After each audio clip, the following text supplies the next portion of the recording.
అప్పుడు దేవుడు అనేది ఎలాగ మనకు ఆపాదించబడుతుందంటే, మా పేరెంట్స్ ఏ దేవుడు నమ్ముకుంటే ఆ దేవుడు, మా పేటోళ్ళు ఏ దేవుడు నమ్ముకుంటే ఆ దేవుడు, మా పూర్వీకులు మా కులం అంతా ఏ దేవుడు నమ్ముకుంటే ఆ దేవుడు. అంతే తప్ప దేవుడు నువ్వు అసలు కనబడేదాన్నే నువ్వు గ్రహించలేకపోతున్నావు. కనపడదు నువ్వు నీకు ఎలా అర్థమవుతుంది నీకు? అందుకే బైబిల్ గ్రంథంలో రాయబడింది, ఇర్మియా గ్రంథం 9వ అధ్యాయము 23వ వచనం నుంచి 23-24 వచనాల్లో మనకి ఇలా రాయబడింది. ఇర్మియా గ్రంథము 9వ అధ్యాయము 23-24 వచనాల్లో యెహోవా ఎలాగూ సెలవిస్తున్నాడు, జ్ఞాని తన జ్ఞానమును బట్టి, శూరుడు తన శౌర్యమును బట్టి అతిశయింపకూడదు. జ్ఞాని తన జ్ఞానమును బట్టి, ఊరికినే జ్ఞానం రాదు, నువ్వు సంపాదించుకుంటే జ్ఞానం వచ్చింది, అంతేనా? అనేక పుస్తకాలు చదివితే, అనేకమైన పరిశీలిస్తే తప్ప నీకు జ్ఞానం రాలేదు నీకు. ఇప్పుడు జ్ఞాని తన జ్ఞానమును బట్టి, అంటే నువ్వు ఏదైతే సంపాదించావో దాన్ని బట్టి నువ్వు అతిశయించకూడదు. శూరుడు అంటే బలవంతుడు. బలం ఊరికినే వచ్చిందా? బోళ్ళని ఎక్సర్సైజ్ చేసి, బోళ్ళంత తిండి తిని, దాని గురించి బోళ్ళని పాటలు పడితే తప్ప నీకు బలం రాలేదు. నువ్వు సంపాదించుకున్నావు దాన్ని. జ్ఞానమైన బలమైన నువ్వు సంపాదించుకుంటేనే నీకు వచ్చింది. ఎదుగో ఇప్పుడు అన్నాడు, జ్ఞాని తన జ్ఞానమును బట్టి కానీ, శూరుడు తన శౌర్యమును బట్టి కానీ అతిశయింపకూడదు. ఐశ్వర్యవంతుడు తన ఐశ్వర్యమును బట్టి అతిశయింపకూడదు. ఐశ్వర్యమైన ఏం చేయాలి? మళ్ళీని సంపాదించుకుంటేనే వచ్చేది. 3 ఉదాహరణలు చెప్పిన తర్వాత ఇప్పుడు 4వది ఏం చెప్పాడు? దేవుణ్ణి కూడా నువ్వు సంపాదించుకుంటేనే తప్ప దేవుడు కూడా నీకు దక్కడు. అప్పుడు 24వ వచనంలో, అతిశయించేవాడు దేనిని బట్టి అతిశయింపవలెననగా, భూమి మీద కృప చూపుచు నీతి న్యాయములు జరిగించుచున్న యెహోవాను నేనే అని గ్రహించి నన్ను పరిశీలనగా తెలుసుకొనుటను బట్టియే అతిశయింపవలెను. ఒకడేమో జ్ఞానం మీద పడ్డాడు, వాడు జ్ఞానాన్ని సంపాదించాడు. మరొకడేమో ఆరోగ్యం బలం మీద పడ్డాడు, ఆరోగ్యాన్ని బలాన్ని సంపాదించుకున్నాడు. మరొకడేమో ఐశ్వర్యం మీద పడ్డాడు, ఐశ్వర్యాన్ని ధనాన్ని సంపాదించుకున్నాడు. మరొకడు ఏం పరిశీలించాడంట? మరొకడు దేన్ని పరిశీలించాడు? 24వ వచనంలో, భూమి మీద కృప చూపుచు నీతి న్యాయములు జరిగించువాడు యెహోవాయే అని పరిశీలనగా తెలుసుకొను బట్టినే అట్టి వాటిలో నేను ఆనందించేవాడిని యెహోవా సెలవిచ్చున్నాడు. సంపాదించకుండా జ్ఞానం ఎలాగైతే రాదో, సంపాదించకుండా డబ్బు ఎలాగైతే రాదో, సంపాదించకుండా శూరత్వం లేకపోతే బలం ఆరోగ్యం ఎలాగైతే రాదో, అదే ప్రకారంగా నువ్వు పరిశీలించకుండా సంపాదించకుండా దేవుడిని కూడా నువ్వు గ్రహించలేవు, సంపాదించుకోలేవు. కాబట్టి ఒకడు దృష్టి పెట్టాడంట, అతనికి ఏమర్థమైంది చివరికి? భూమి మీద కృప చూపుచు నీతి న్యాయములు జరిగించుచున్న యెహోవాను నేనే అని పరిశీలనగా తెలుసుకొనుటను బట్టి. అంటే ఇప్పుడు జ్ఞానాన్ని బట్టి అతిశయించడం కాదు, బలాన్ని బట్టి అతిశయించడం కాదు, ధనాన్ని బట్టి అతిశయించడం కాదు. ఇదిగో ఈ జన్మ నాకు తరించింది, ఈ జన్మలో ఈ జీవితంలో నిజమైన దేవుడు ఎవరో నేను పట్టుకున్నాను, పరిశీలనగా పట్టుకున్నాను. అవన్నీ ఆయనే భూమి మీద కృప చూపించేవాడు, నీతి న్యాయాలు జరిగించేవాడు ఆయనే. నా దగ్గర డబ్బు లేకపోవచ్చు, జ్ఞానం లేకపోవచ్చు, లేకపోతే ఐశ్వర్యం ధనం లేకపోవచ్చు, బలం లేకపోవచ్చు, కానీ నేనేం పట్టుకోగలిగాను? నేను భూమి మీద నీతి న్యాయములు జరిగించేవాడు ఒక ఆయన ఉన్నాడు, ఆయన దేవుడు.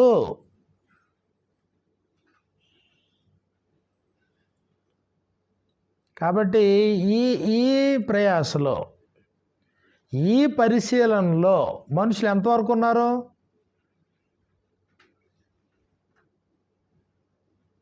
మనుషులు ఎంతవరకు ఈ పరిశీలనలో ఉన్నారు? ఇదిగో మేము కనిపెట్టాం. ఏం కనిపెట్టాం? దేవుడిని కనిపెట్టాం. ఎస్, దేవుడు ఉన్నాడు. మనం బ్రతుకుతున్నామంటే ఆయనే కారణం. మనం జీవిస్తున్నామంటే ఆయనే కారణం. నేను కనుగొన్నాను, పరిశీలనగా కనుగొన్నాను అని గ్రహించగలిగిన వాళ్ళు ఎంతమంది?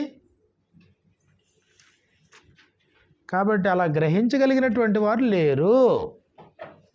గ్రహించగలిగినటువంటి వారు లేరు. యోబు గ్రంథం 11వ అధ్యాయము 7వ వచనంలో మనకి ఇలా వ్రాయబడింది. యోబు గ్రంథము 11వ అధ్యాయము 7వ వచనాన్ని మనం చూస్తే, యోబు గ్రంథం 11వ అధ్యాయము 7వ వచనంలో, దేవుని గూఢాంశములను నీవు తెలుసుకొనగలవా? దేవుని యొక్క గూఢమైన అంశాల్ని, అంటే నిగూఢంగా ఉన్న వాటిని, దేవుని గూర్చి అంతా నువ్వు తెలుసుకోగలవా? నాన్న ఇలా ఎదురుకొచ్చాను, ఎదురుగాలి ఉన్నాయి. దేవుని గూర్చి గూఢాంశములను నీవు తెలుసుకొనగలవా? సర్వశక్తుడగు దేవుని గూర్చి నీకు పరిపూర్ణ జ్ఞానము కలుగునా? దేవుని గూర్చిన పరిపూర్ణమైన జ్ఞానము నీకు కలుగునా? దేవుని గురించిన పరిపూర్ణమైన జ్ఞానం మానవుడు సంపాదించటం సాధ్యమా? యోబు గ్రంథం 11వ అధ్యాయము 7వ వచనంలో మాట. యోబు గ్రంథం 11వ అధ్యాయం 7వ వచనం, దేవుని గూఢాంశములను నీవు తెలుసుకొనగలవా?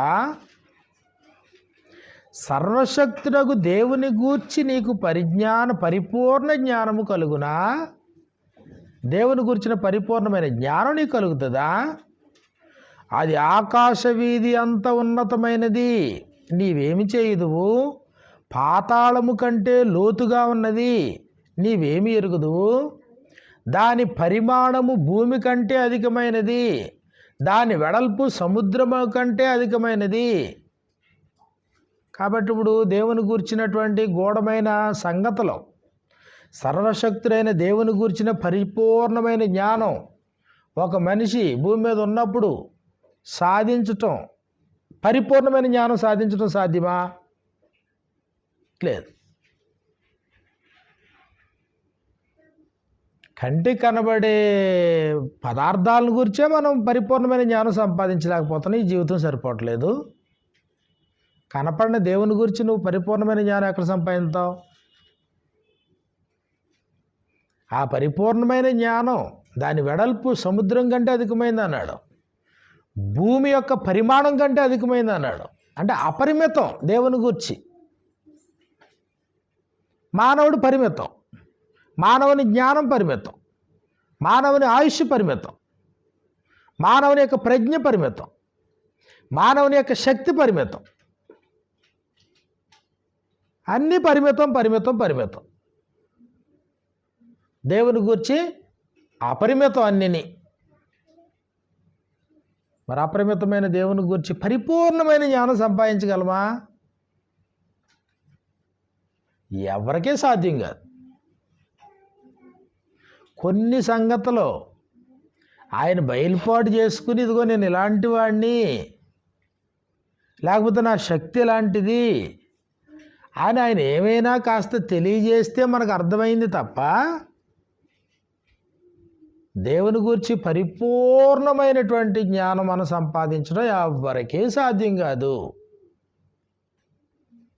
కాబట్టి ఇక్కడ మర్చిపోవద్దు. మొట్టమొదటి సంగతి ఏం చెప్పాను?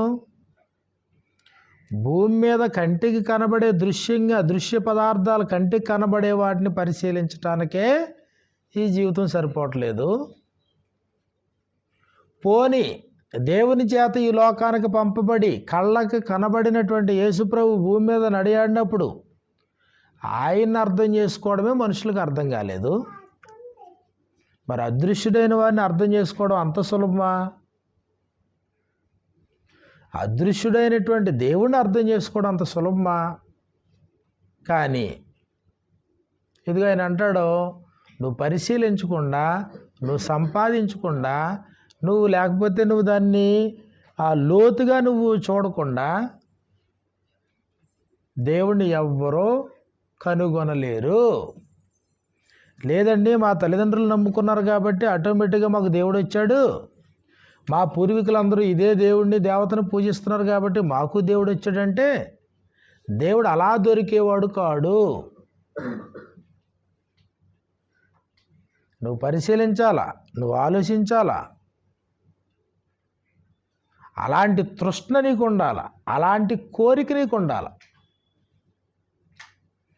కాబట్టి యెషయా గ్రంథంలో మనం చూసినప్పుడు 40వ అధ్యాయంలో మనకి ఇలా వ్రాయబడింది. యెషయా గ్రంథము 40వ అధ్యాయంలో, యెషయా గ్రంథము 40వ అధ్యాయము 18వ వచనంలో మనకి ఇలా వ్రాయబడుతుంది. యెషయా గ్రంథము 40వ అధ్యాయము 18వ వచనాన్ని మనం చూస్తే, కావున మీరు ఎవనితో దేవుని పోల్చుదురు? ఆయన అంత సింపుల్గా అర్థం చేసుకోండి. ఈయన మనిషి లాంటివాడా, ఆకాశం లాంటివాడా, నక్షత్రాలు లాంటివాడా, సూర్యచంద్రులు లాంటివాడా? ఆహా, ఆయనకి సరిసమానంగా పోల్చడానికి ఎవరూ లేరు. ఏ రూపమును ఆయనకి సాటి చేయగలరు? ఏ రూపం లేదు.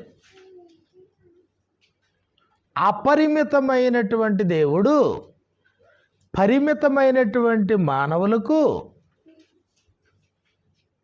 తన్ను తాను తన గ్రంథం ద్వారా ఆయన రివీల్ చేసుకున్నాడు, ఆయన బయలుపాటు చేసుకున్నాడు. అందుకనే మొత్తం ఈ కాలం అంతట్లో కూడా ఆయన ఏం కోరతాడంటే, ఒకవేళ ఎవరైనా ఆయన్ని తెలుసుకోవాలనేటువంటి ఆలోచన ఉంటే అలాంటి వారు వివేకాన్ని ఉపయోగించాలి అన్నాడు. అంటే ఏ వ్యక్తికైనా వివేకం ఉంటేనే దేవుణ్ణి కొంతవరకు గ్రహించగలరు.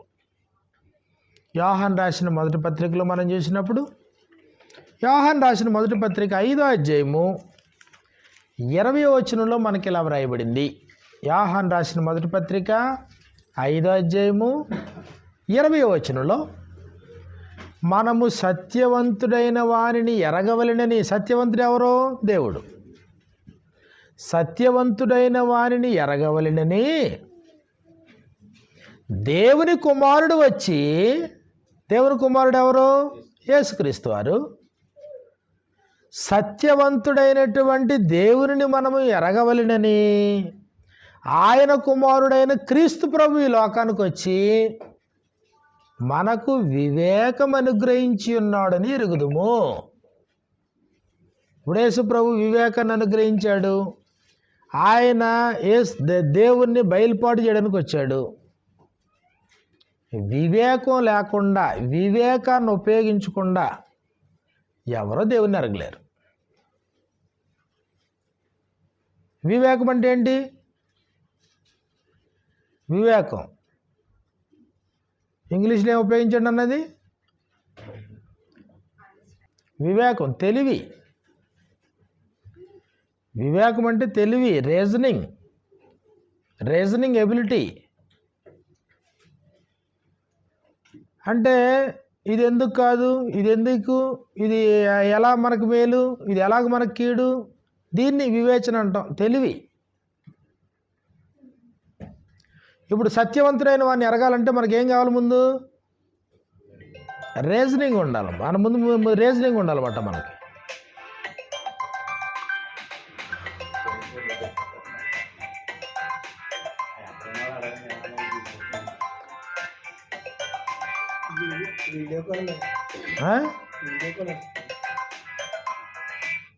దాన్ని స్విచ్ ఆఫ్ చేశారన్న కాసేపు.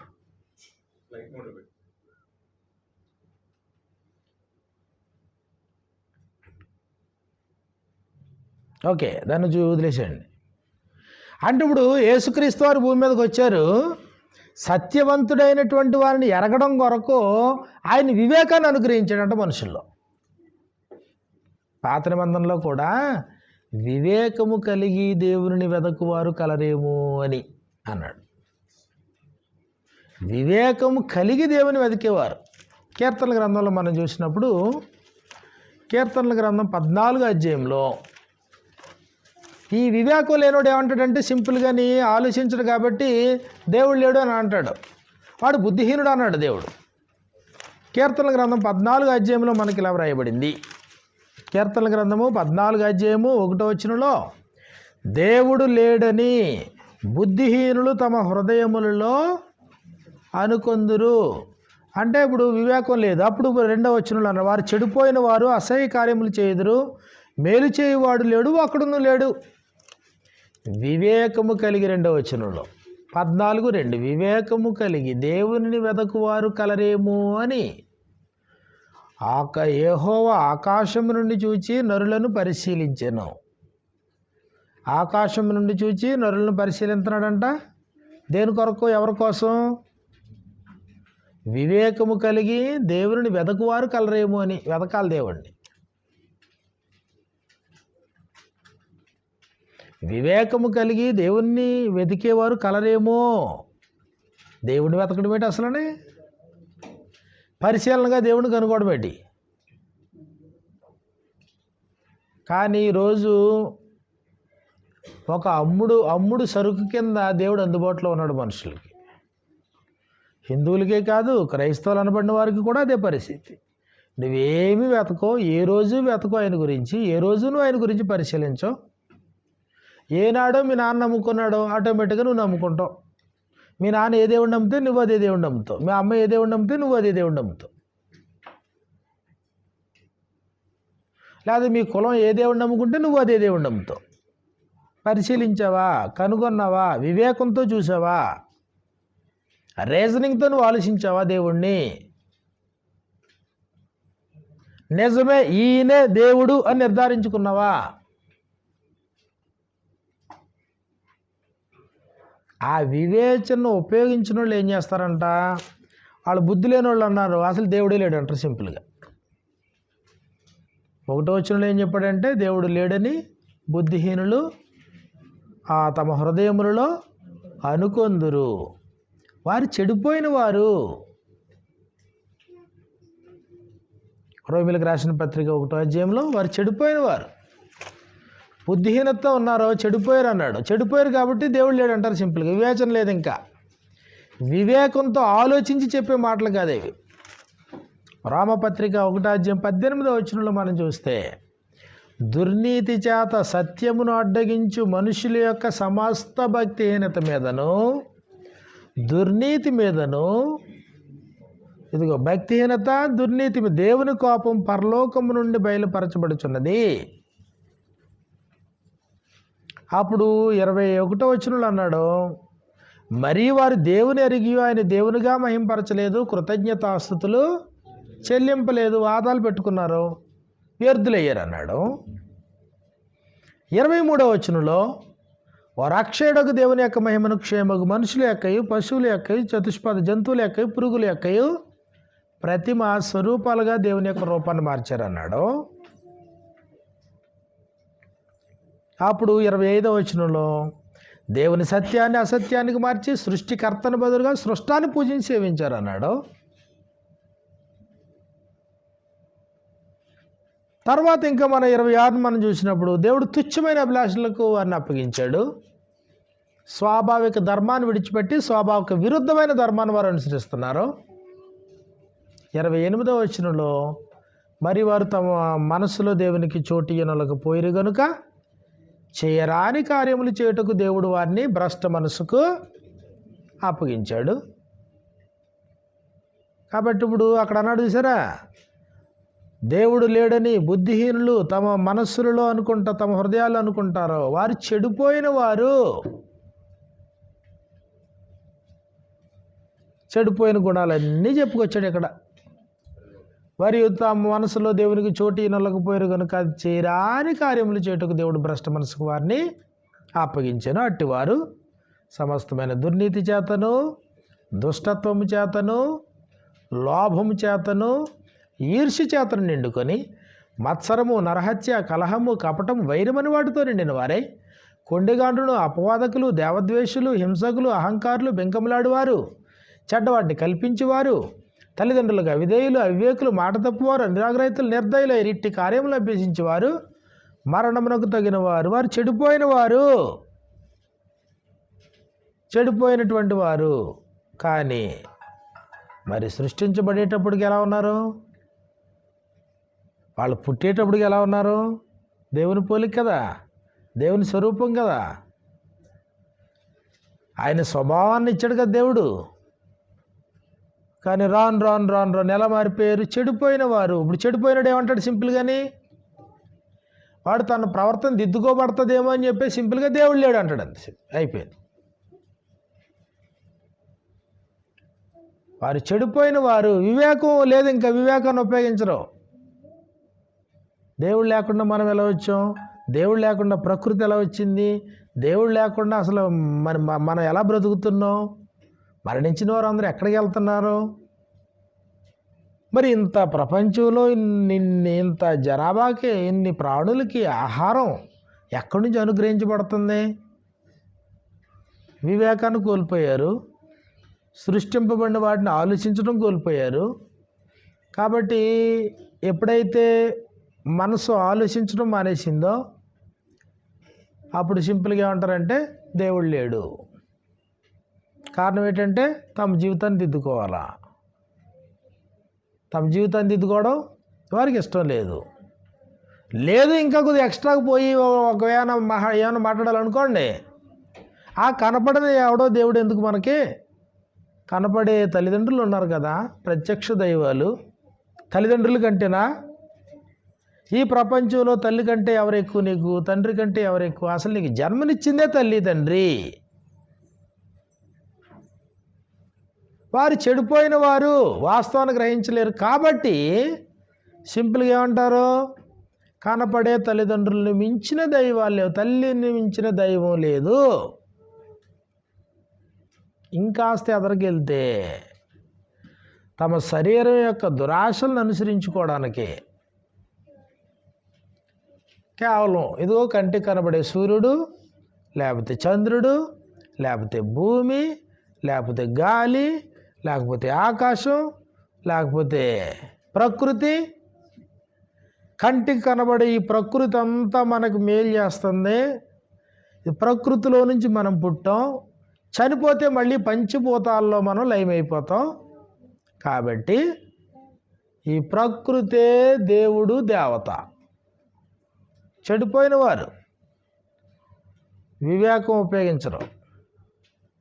అప్పుడు పొద్దున్న లేచి సూర్యుని దండం పెట్టాలా, చంద్రుని ముద్దాడాలా, ఆకాశాన్ని కొనియాడాలా, భూమికి భూదేవిని నమస్కారం పెట్టాలా, నదిని పూజించాలా, సముద్రాన్ని పూజించాలా. కంటి కనబడి పంచిపోతాలో ఇవి బాగుంటే చాలు. వాటి వల్లే మనం బ్రతుకుతున్నాం. మనం గాలి పీల్చాలంటే ఎక్కడి నుంచి వస్తుంది?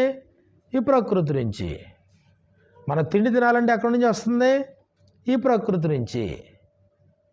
మనకు నీళ్ళు ఎక్కడి నుంచి వస్తున్నాయి? ఈ ప్రకృతిలో నుంచి. మనకు పంటలు ఎక్కడ పండుతున్నాయి? భూమి మీద నుంచి. వీటన్నిటినీ వెనక ఒక శక్తి జనకంగా ఉన్నదేంటి? సూర్యుడు, చంద్రుడు, నక్షత్రాలు. కాబట్టి ఇంతకంటే దేవుడు ఉన్నాడా? కాబట్టి కొంతమంది ప్రకృతి ప్రేమికులుగా మిగిలిపోతారు, ప్రకృతి ఆరాధికులుగా మిగిలిపోతారు. కొంతమంది తల్లిదండ్రులనే దైవాలుగా భావించే వాళ్ళుగా మిగిలిపోతారు. ఇంకా బుద్ధిహీనతలోకి వెళ్తే తమ బుద్ధిహీనతను బట్టి మనుషులు ఏం చేస్తారు? ఏదో ఒక రూపం, దేవుడు అన్నప్పటికీ ఏదో ఒక రూపం.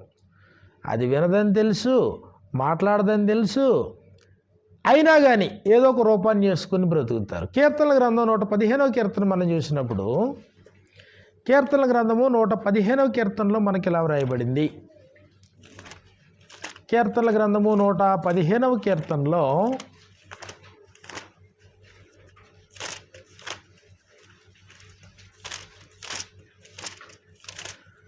2వ వచనం నుండి మనం చూసినప్పుడు, వారి దేవుడేడి అని అన్యజనులు ఎందుకు చెప్పుకొనుచున్నారు?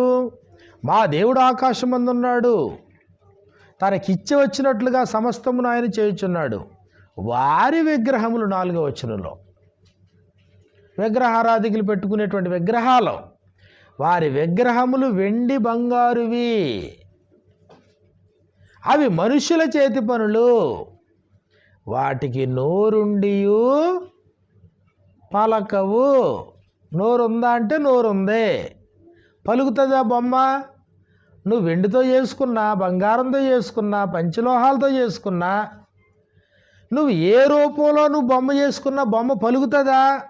నోరుండియు పలకవు, కన్నులుండియు చూడవు, చెవులుండియు వినవు, ముక్కులుండియు వాసన చూడవు, చేతులుండియు ముట్టుకొనవు, పాదములుండియు నడవవు, గొంతుకుతో మాట్లాడవు.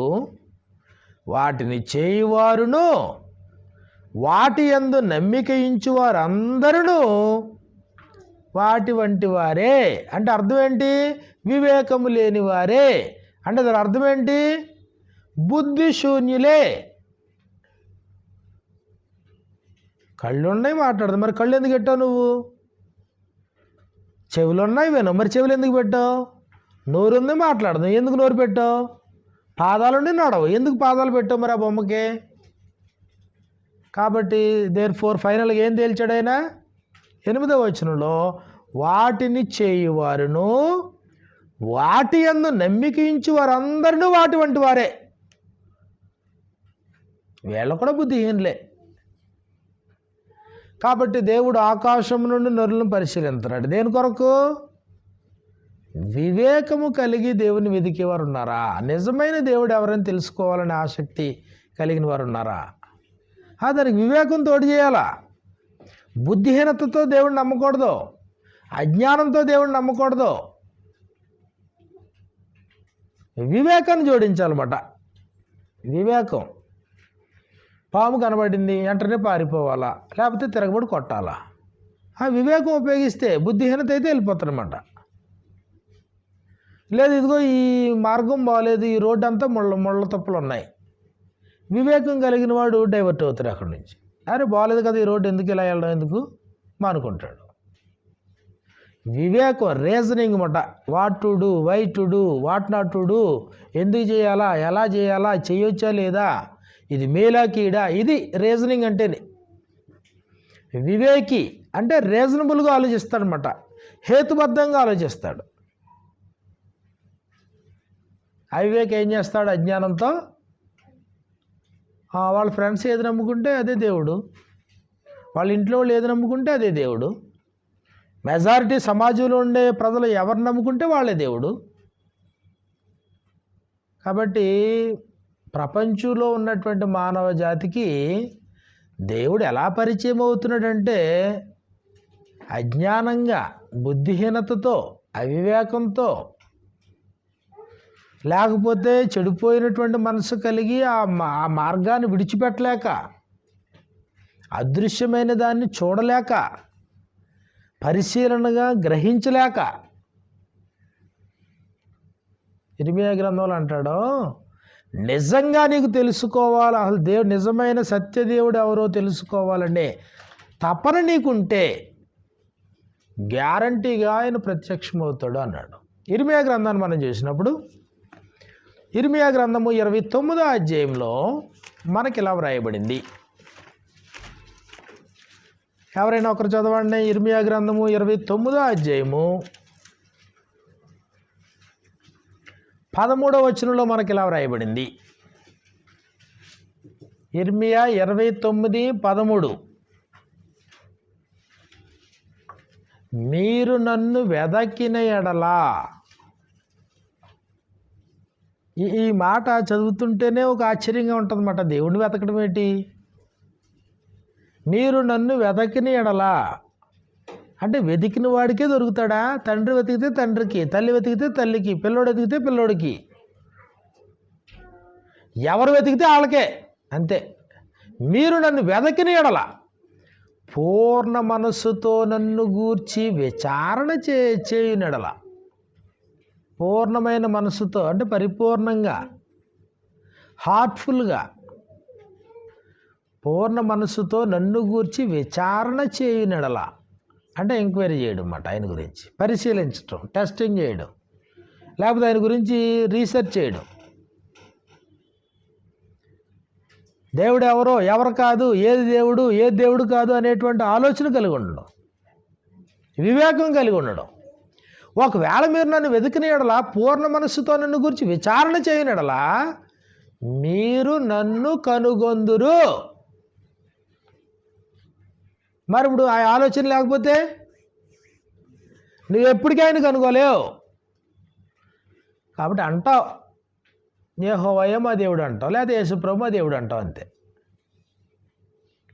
నువ్వు కనుగొన్నావా, కనుగొని పట్టుకున్నావా, పరిశీలించావా, రుచి చూచి ఎరుగావా ఆయన్ని? ఏ రోజైనా అసలు ఆయన ఎలా దేవుడు అవుతాడు, ఇంతమంది దేవుళ్ళు దేవతలు ఉన్నప్పుడు ఆయనే ఎందుకు దేవుడు అని ఆలోచించావా?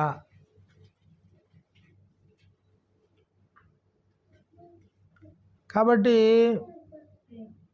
కొంతమంది బుద్ధిహీనమైన మనసుతో ఆలోచించే కొంతమంది ఏం చేస్తారంటే, దేవుణ్ణి అర్థం చేసుకోలేని పరిస్థితుల్లో దేవుడు కూడా ఏముంది, ఆయన కూడా మనలాంటోడే అనే తేలిక భావన కలిగి ఉంటారు కొంతమంది. క్రైస్తవుల్లో ఎక్కువ మందికి ఈ తేలిక భావన ఉన్నట్టు గమనిస్తాం. ఎందుకంటే దేవుడు అంటే నిర్లక్ష్యం, పరిశుద్ధత అంటే నిర్లక్ష్యం, దేవుడు సిన్సియారిటీ అనేటువంటి భావన ఉండదు, దేవుడు పరిశుద్ధుడు, మనం పరిశుద్ధంగా ఉండాలనేటువంటి ఆలోచన ఉండదు. అబద్ధం ఆడడం. దేవుడు ఏం చేశాడు? అబద్ధం ఆడి చూడు, దేవుడు ఆయన శిక్షించాడా? కాబట్టి దేవుడు అన్నప్పటికీ చాలా తేలిక భావంతో చూస్తారు కొంతమంది. కీర్తన గ్రంథంలో మనం చూసినప్పుడు 50వ కీర్తనలో ఇదే పరిస్థితి మనం చూస్తాం. భక్తిహీనులు ఉన్నారంట, వాళ్ళకి నచ్చినట్టు బతుకుతున్నారు వాళ్ళు. కీర్తన గ్రంథం 50వ కీర్తన 16వ వచనం నుండి, ఇదిగో భక్తిహీనులతో దేవుడు ఇలా సెలవిస్తున్నాడు. ఏమని? నా కట్టడలు వివరించుటకు నీకేం పని, నా నిబంధన నీ నోట వచించదమేమి, దిద్దుబాటు నీకు అసహ్యం కదా. నీవు నా మాటను వెనుకకు త్రోసివేసేదవు, నీవు దొంగను చూచినప్పుడు వానితో ఏకీభవించెదవు, వ్యభిచారులతో నీవు సాంగత్యం చేసేదవు, కీడు చేయవలనని నీవు నోరు తెరుచున్నావు, నీ నాలుక కపటము కల్పించున్నది, నీవు కూర్చుండి నీ సహోదరుల మీద అంటే నీకు నచ్చినట్టుగా బ్రతుకుతున్నావు, నీకే నిర్బంధం లేదు. నువ్వు ఎలా బ్రతుకుతూ ఉన్నా నీ తల్లి కుమారుని మీద అపనిందలు మోపుతున్న ఇట్టి పనులు నీవు చేసినను, 21వ వచనం, ఇలాంటి పనులు నీవు చేసినను నేను మౌని అయి ఉంటిని, అందుకు నేను కేవలము నీ వంటి వాడనని నీవు అనుకుంటివి. ఇది కొంతమంది అభిప్రాయం. కొంతమందికి ప్రకృతి దేవుడైతే, కొంతమందికి తల్లిదండ్రులే దేవుడైతే, కొంతమందికి బొమ్మలే దేవుడైతే, మరి కొంతమందికి ఏంటి, ఆ దేవుడు కూడా మనలాంటివాడే. అందుకు నేను కేవలము నీ వంటి వాడనని నీవు అనుకుంటున్నావు. అంటే దేవుడు కూడా అన్నీ చూసి చూడనట్టు ఉంటాడో. మనిషికి ఎలా అయితే కొన్ని ఎరిగి కొన్ని ఎరగడో, మనిషి లేనప్పుడు మనం ఎలాగైతే అబద్ధాలు మాట్లాడేసి మనం పబ్బం గడుపుకోవచ్చో, అలాగే దేవుని దగ్గర కూడా ఎందుకు మనం ఎన్ని దుర్మార్గాలు చేసినా, ఎలా బ్రతుకుతున్నా, ఏది శిక్ష ఎండ వచ్చిందా, అబద్ధం ఆడో, ఎండ ఎవరైనా కొట్టారా నిన్ను, దేవుడు ఏమైనా శిక్షించాడా, పనిష్మెంట్ ఇచ్చాడా, ఇవ్వలేదు. కాబట్టి దేవుడు కూడా ఎలాంటి వాడు, నరుడు లాంటి వాడే. ప్రసంగి గ్రంథంలో మనం చూస్తే, ప్రసంగి గ్రంథం 8వ అధ్యాయంలో మనకి ఇలా వ్రాయబడింది. కీర్తనలో, సామెతలు, ప్రసంగి 8వ అధ్యాయం. ప్రసంగి గ్రంథము 8వ అధ్యాయము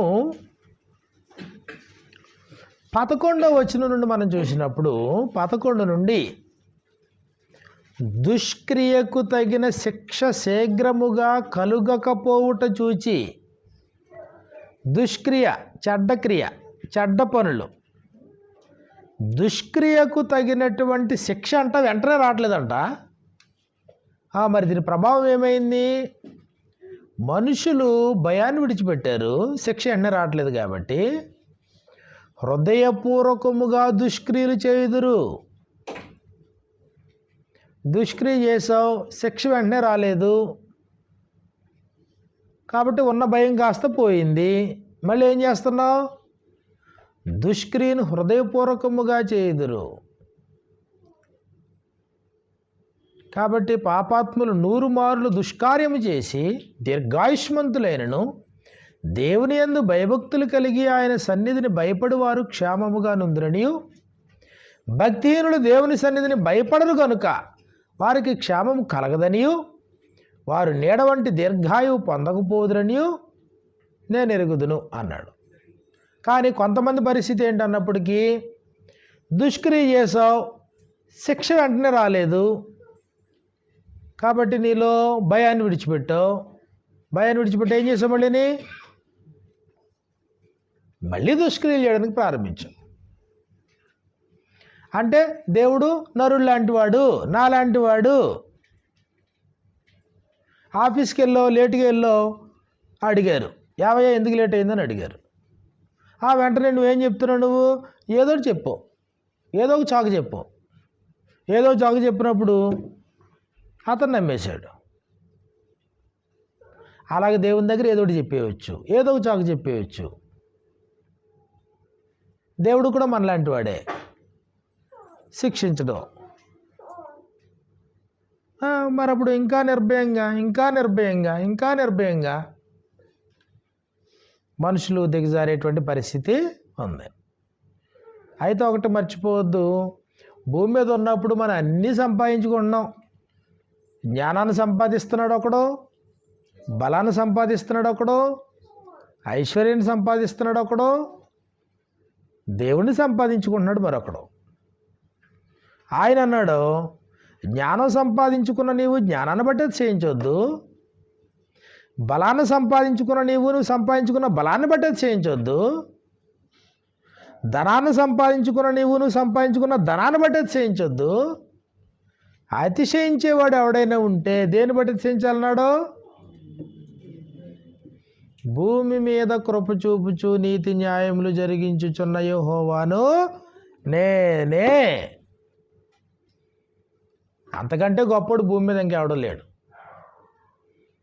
నిజమైనటువంటి సత్యదేవుణ్ణి వివేకంతో కనుగొనేవాడి కంటే గొప్పడు ఇంకొకడు లేడు. ఒక మనిషికి ఎంత ఆస్తి ఉంటే ఏమైంది, ఎంత ఐశ్వర్యం ఉంటే ఏమైంది, ఎంత ధన ఘనతలు ఉంటే ఏమైంది, ఎంత బలం ఉంటే ఏమైంది, కానీ దేవుణ్ణి ఎరిగాడా, దేవుణ్ణి గ్రహించాడా, దేవుణ్ణి కనుగొన్నాడా, నిజమైన దేవుడు సత్యదేవుణ్ణి ఎరగలిగాడా, ఆయన పంపిన ఆయన కుమారుడైన యేసుక్రీస్తుని ఎరగలిగాడా, పరిశీలనగానే తెలుసుకున్నాడా, పరీక్షించి పరిశోధించి తెలుసుకున్నాడా, వివేకంతో ఆలోచించే తెలుసుకున్నాడా?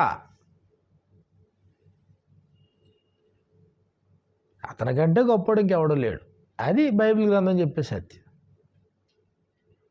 అలాంటి వానికి రక్షణ, అలాంటి వానికి పాప క్షమాపణ, అలాంటివాడు నిత్య జీవానికి హక్కుదారుడు, వారసుడు.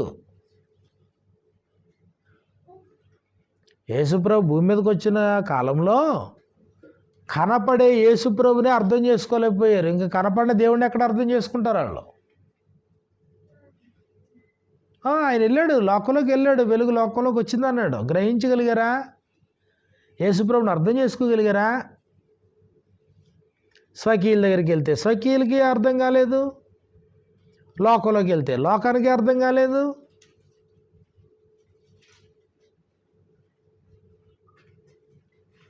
కాబట్టి దేవుడు కంటికి కనపడని వాడు, కానీ నువ్వు పరిశీలించాలనే ఆలోచన నీకుంటే, కోరికుంటే, వివేకంతో నువ్వు ఆయన్ని చూడాలనుకుంటే, ఆయన ఏమన్నాడు? అయినా తప్పకుండా నేను వాడికి ప్రత్యక్షమవుతాను. వాడు దేవుణ్ణి కనుగొనగలడో, గ్రహించగలడో, నిజమైన దేవుణ్ణి. ఈరోజు చూడండి, పెద్ద పెద్ద సైంటిస్టులు ఆకాశంలోకి ర్యాకెట్ పంపించగలరు, అవునా? అలాంటి సైంటిస్ట్ వచ్చి అది పంపించడానికి ముందుగా గుడికి వెళ్ళి మొక్కుకుని వస్తాడు. వెంటనే బైబిల్లో ఉన్న ఒక మాట గుర్తురాదా మీకు? వెంటనే రోమపత్రిక 1వ అధ్యాయంలో రోమపత్రిక 1వ అధ్యాయం మనం చూస్తే తాము జ్ఞానులమని చెప్పుకొనుచు. కాబట్టి చెప్పుకోవడానికి ఏం చెప్పుకున్నారంట? తాము జ్ఞానులు. 22వ వచనం 1:22 రోమపత్రిక 1వ అధ్యాయం 22వ వచనంలో వారి అవివేక హృదయం, తెలివి తక్కువ హృదయం, అంధకారమైంది, చీకటి అయిపోయింది, తాము జ్ఞానులమని చెప్పుకొనొచ్చు. జ్ఞానేనా? జ్ఞానే. కానీ ఏమయ్యాడు? బుద్ధిహీనులైరి. చదువుకోలేదా? డబ్బులు సంపాదించట్లేదా? ర్యాకెట్ని ఆకాశంలో పంపించట్లేదా? గొప్ప గొప్ప పరిశోధన చేయట్లేదా? గొప్ప గొప్ప స్థాయిలో వాళ్ళు బ్రతకట్లేదా? ఐశ్వర్యంలో కానీ, జ్ఞానంలో కానీ, బలంలో కానీ, పలుకుబడిలో కానీ ముందే ఉన్నారు. ఎంతున్నా తమలో ఉన్న వివేచనను ఉపయోగించిన కారణం చేత ఏమైపోయారు? బుద్ధిహీనులైరి. మన భారతదేశంలో ఎక్కువ మంది విగ్రహారాధికులే కదా. కనీసం వివేకం ఏదన్నా ఉపయోగిస్తున్నారా? ఉపయోగించిన వాడు ఆ స్థితిలో ఉంటాడా? మార్కెట్కి వెళ్తారు, వాళ్ళ జేబులో డబ్బులు ఎంత ఉన్నాయో చూసుకుంటారు, డబ్బును బట్టి బొమ్మను కొంటారు. నాకు పెద్ద దేవుడు కావాలా, చిన్న దేవుడు కావాలా, లేకపోతే నాకు లోహపు దేవుడు కావాలా, చెక్క దేవుడు కావాలా, ప్లాస్టర్ ఆఫ్ ప్యారిస్తో చేసే దేవుడు కావాలా, ఏ దేవుడు కావాలి నాకు? ఒక దేవుడిని. అంటే నువ్వు కొనుక్కునే బేరపు వస్తువా? కనీసం బుర్ర పని చేస్తుందా మనుషులకి?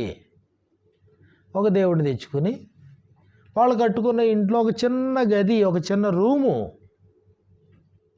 ఆ దేవుడి గది అని ఒక గది పెట్టుకుని దానికి ఆ గదిలో దేవుడిని ప్రతిష్ఠించుకుని అక్కడ వాళ్ళు పూజలు చేసి అక్కడ నైవేద్యం పెట్టి అక్కడ అగరొత్తులు అరటిపళ్ళు పెట్టి అక్కడ అవన్నీ చేసుకుని ఒకవేళ ఆ బొమ్మ ఇంట్లో కింద పడిపోయి చెయ్యి ఇరిగిపోయింది అనుకోండి, దేవుడికి చెయ్యి ఇరిగిపోయింది అనుకోండి, మళ్ళీ మార్కెట్లోకి వెళ్ళి మళ్ళీ ఇంకోటి తెచ్చుకొని ఇదేంటిది అనే ఆలోచన. అందుకే నేను మొట్టమొదటిగా నేను చెప్తున్నాను, దేవుడు అనేవాడు ప్రపంచంలో ఉన్నటువంటి నరులకి బై పేరెంట్స్ ద్వారానో, లేకపోతే బై సమాజం ద్వారానో, లేకపోతే ఫ్రెండ్స్ ద్వారానో, లేకపోతే మెజారిటీ పీపుల్ దేవుని సేవిస్తున్నారో దాని ద్వారానో దేవుడిని వెంబడిస్తున్నారు తప్ప నిజంగా ఆలోచించు కాదు, నిజంగా పరిశీలించు కాదు. దేవుళ్ళు దేవతలు అన్నబడిన వారిని పరిశీలించు, ఆలోచించు, పరీక్షించు, వివేకంతో చూడు, నీ తెలివంతా ఉపయోగించు, నీ ప్రజ్ఞంతా ఉపయోగించు. యేసుప్రభు వారు భూమి మీదకి వచ్చేటప్పటికి దాదాపుగా అసలు దేవుడిని గురించి గ్రహించేవాడే లేడన్నాడు. అంతే, దేవుడిని వెదకేవాడు లేడన్నాడు. అందుకే ఆయన కుమారుడైన యేసు వచ్చి మళ్ళీ మనుషులు ఏం రేకెత్తించాడు? వివేకాన్ని ఇచ్చి వెళ్ళిపోయాడు మాట. మళ్ళీ ఆయన రామపత్రిక 3వ అధ్యాయంలో మనం చూసినప్పుడు 11వ వచనంలో మనకి ఇలా వ్రాయబడింది. రామపత్రిక 3:11 ఇందును గూర్చి వ్రాయబడినది ఏమనగా, నీతిమంతుడు లేడు, ఒక్కడునూ లేడు. నీతిమంతుడు లేడు, ఒక్కడునూ లేడు. గ్రహించువాడు ఎవడునూ లేడు. దేవుని వెదకువాడు ఎవడునూ లేడు. వెతికేవాడే లేడంట అసలు దేవుడిని. ఎందుకు? యూదులకి వాళ్ళ పితృపారంపర్య ప్రకారం వాళ్ళకి దేవుడు ఏర్పడిపోయాడు. అన్యజనులకి వాళ్ళ పూర్వీకుల నుంచి వచ్చిన దేవుడు వాళ్ళకి ఏర్పాటైపోయాడు. వెతకాల్సిన పనే ఉంది ఇంకెళ్ళకి. కానీ ఇప్పుడు యేసుప్రభు వచ్చి మళ్ళీ రెన్యువల్ చేశాడు. దేన్ని? యేసుప్రభు వచ్చాడు. 1 యోహాను పత్రిక 5వ అధ్యాయము 20వ వచనంలో సత్యవంతుడైన వారిని మనం ఎరగవలెనని ఆయన కుమారుడైన క్రీస్తు ఈ లోకానికి వచ్చి, ఆయన కుమారుడు వచ్చి మనకు వివేకాన్ని అనుగ్రహించాడు. యేసుప్రభు దగ్గరికి కూడా వచ్చి, అయ్యా మాకు ఒక్కసారి దేవుణ్ణి చూపించు, మాకు అంతే చాలు అన్నప్పుడు యేసుప్రభు ఏమంటాడు? యోహాను సువార్త 14వ అధ్యాయంలో మనం చూస్తే యోహాను సువార్త 14వ అధ్యాయంలో మనకి ఇలా వ్రాయబడింది. యోహాను సువార్త 14వ అధ్యాయము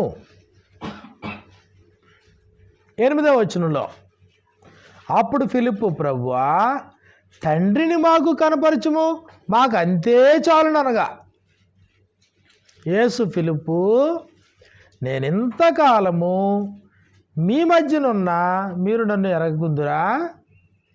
ఇంతకాలం మీ మధ్యలో ఉన్నాను కదా. అప్పుడు ఒక మాట చెప్పాడు ఆయన, నన్ను చూచిన వాడు తండ్రిని చూచి ఉన్నాడు గనుక తండ్రిని మాకు కనపరచమని ఎలా చెప్పుచున్నావు? పరిశీలనగా నన్ను చూడు. కాబట్టి లోకం, సమాజం దేవుణ్ణి ఎరగలేదు, ఆయన చేత పంపబడిన యేసుక్రీస్తుని ఎరగలేదు. అందుకనే నిత్యజీవం అనేటువంటి ఒక గొప్ప ఆశీర్వాదాన్ని, నిత్యజీవం అనే గొప్ప నిరీక్షణ దేవుడు ఎక్కడ పెట్టాడు? యోహాను సువార్త 17వ అధ్యాయము 3వ వచనంలో, యోహాను సువార్త 17వ అధ్యాయం 3వ వచనంలో, అద్వితీయ సత్యదేవుడువైన నిన్నును నీవు పంపిన యేసుక్రీస్తును ఎరుగుటయే నిత్యజీవం. అంతే. నిత్యజీవం ఎక్కడ ఉంది? ఆ దేవుణ్ణి ఎరగడంలోనే ఉంది. ఆయన చేత ఈ లోకానికి పంపబడిన యేసుక్రీస్తు అని ఎరగడంలోనే ఉంది. భూమి మీద నీకున్న పనులు అంతకంటే గొప్ప పని లేదు, అంతకంటే గొప్ప పని లేదు.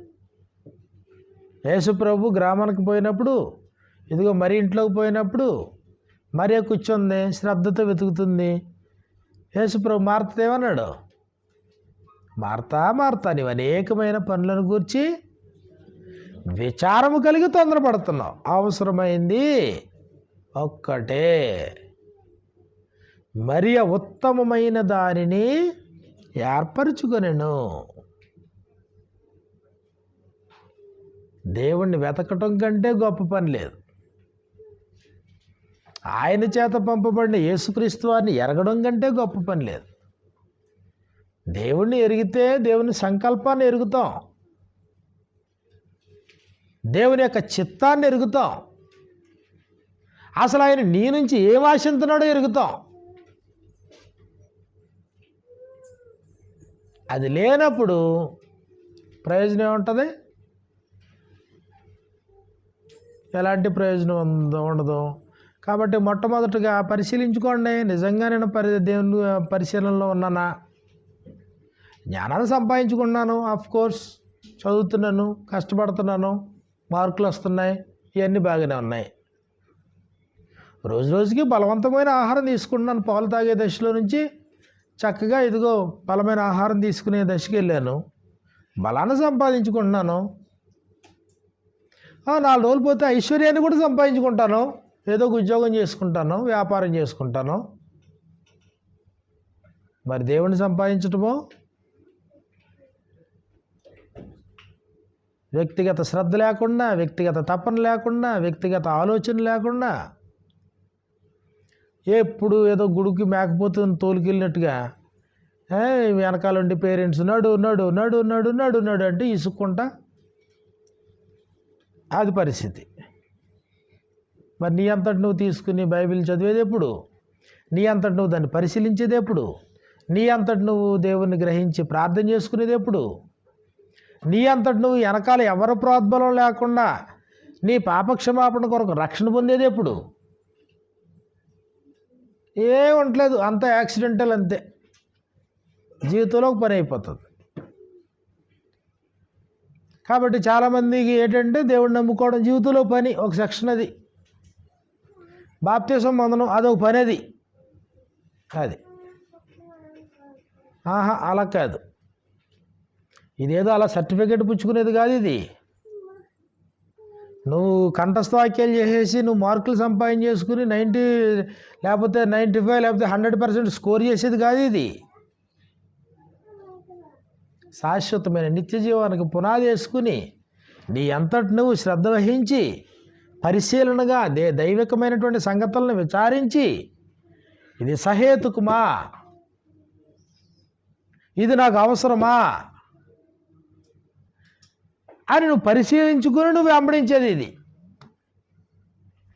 అలాంటి వానికి నిత్య జీవం, అలాంటి వాని కొరకు దేవుడు ఎల్లప్పుడూ సిద్ధంగా ఉన్నాడు. వెతుకుతున్నాడంటే ఆయన దేవుని తడవలాడి కనుగొనే మనుషులు అన్నాడు. అపోస్తుల కార్యాల్లో 17వ అధ్యాయం మనం చూసినప్పుడు తడవలాడి కనుగోవడం అంట, అంటే అది శ్రద్ధతో కనుగోవడం.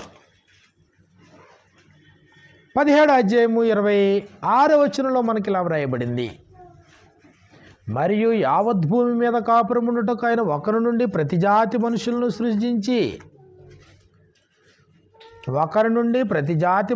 సృష్టించి వారు ఒకవేళ దేవునిని తడవలాడి కనుగొందురేమో అని. తడవలాడి కనుగోవడం అంటే వెతుక్కుంటూ పోవడం, తడుముకుంటా ఆయన పట్టుకోవడం. తడవలాడి కనుగొందురేమో అని. నిజంగా ఆ తపన ఉందా, ఆ కోరిక ఉందా, బలమైనటువంటి ఆ నిరీక్షణ ఉందా? కాబట్టి అలాగ దేవుణ్ణి మనం అర్థం చేసుకుని మనం దేవుని ముందు కొనసాగాలని ప్రేమతో కోరుతున్నాను. ఒక చిన్న బ్రేక్, ఒక 5 నిమిషాలు బ్రేక్ తీసుకోండి, లేకపోతే అలా కూర్చోండి. ఈ లోపల ఇది ఖాళీ చేసి ఇది ఇక్కడ రెడీ చేసుకోండి. ఇది ఇక్కడ ఇరుగ్గా ఉంది కాబట్టి అప్పుడు తిరిగి మళ్ళీ మనం దేవుని యొక్క మాటలను మనం నేర్చుకుందాం. ఇప్పటివరకు చెప్పిన దాంట్లో ఏమైనా డౌట్లు ఏమైనా ఉన్నాయా? ఏమైనా ప్రశ్నలు ఏమైనా ఉన్నాయా? షైనీ ఏదో అంటున్నాడు వెనకాల, ఏమైనా ఉందా చెప్పు. ఏ ప్రశ్నలు?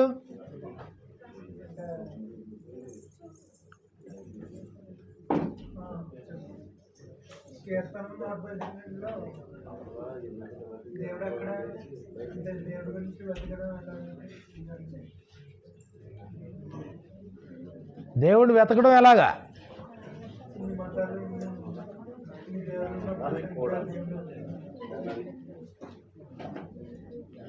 ఓకే, మళ్ళీ నేను వచ్చినప్పుడు చెప్తానులే తర్వాత. దేవుణ్ణి వెతకడం గురించి మనం వెతకడం ఆరంభిస్తే ఆయన గురించి ఆయనే చెప్పుకున్నాడు.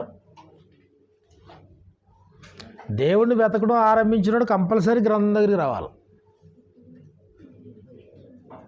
ఇప్పుడు ఎందుకంటే ఇప్పుడు గాంధీ తాత గురించి చెప్పాలనుకో ఎవరన్నా ఎవరు చెప్తారంటే ఎవరో ఒకరు చెప్తారు, లేకపోతే ఆయన గురించి ఏమైనా పుస్తకాలు, లేకపోతే మన పూర్వీకులు ఎవరైనా బ్రతుకుంటే ఇదిగో ఆ కాలంలో ఇలాగ ఉండేది పరిస్థితి కాబట్టి ఇది అని చెప్పేసి ఎవరైనా చెప్తారు. ఇప్పుడు దేవుడి గురించి ఎవరు చెప్తారు? దేవుని గురించి తెలియశక్యమైనదేదో అది విశుద్ధమై ఉన్నది, ఆయనే దాన్ని వివరించాడు అన్నాడు. అంటే ఆయన ఏంటనేది అక్కడక్కడ ఆయనే చెప్పాడు. కానీ ఈ భూమి మీద బ్రతుకుతూ ఉంటుండగా దేవుని గురించి పరిపూర్ణంగా మనం తెలుసుకోలేం. మనకు ఎంతవరకు అవసరం అంతవరకే గ్రహించగలం. దేవుని గురించి పరిపూర్ణంగా తెలుసుకోవడం అపరిమితమైన వాడు. పరిమిత జ్ఞాని, పరిమిత మనిషి ఎలా తెలుసుకుంటాడు? పరిమితమైన మనిషి అపరిమితమైన దేవుని గురించి కంప్లీట్గా తెలుసుకోలేడు.